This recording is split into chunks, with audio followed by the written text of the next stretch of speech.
first thing to realize is you're not going on some adventurous expedition. It's not a camping trip, you're not going hiking, and you're not going to be climbing big mountains. You're there to do research.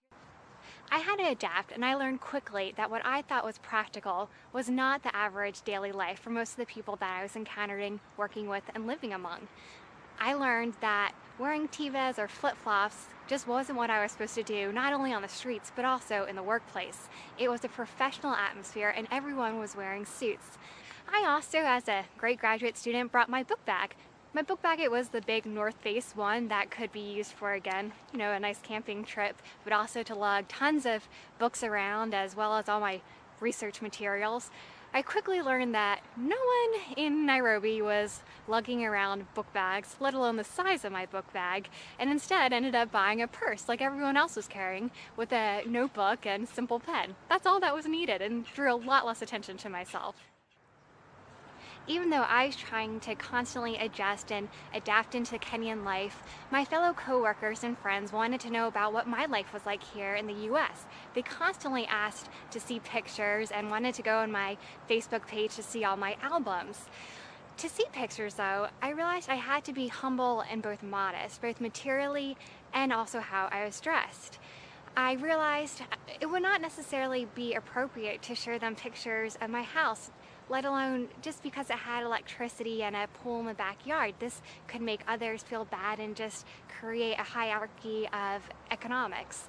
I also went to school in Southern California, so when they wanted to see pictures of my friends, a lot of them were on the beach. I realized winter pictures are definitely the best. The more coats and layers, the better, especially if you're a female.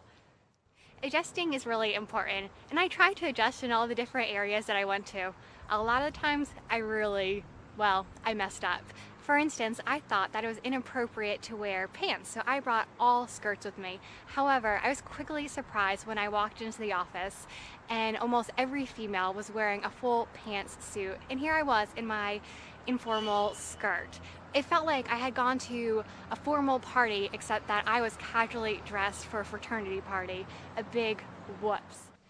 If my fraternity party faux pas was not bad enough, I was even more mortified when I went to Mombasa.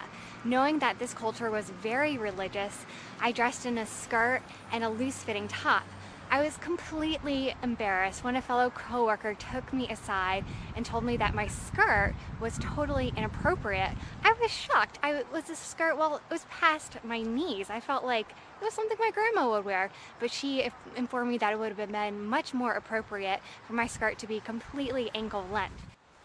In conclusion, don't be afraid to ask questions, and don't assume that what you think is modest is necessarily what the culture assumes to be modest.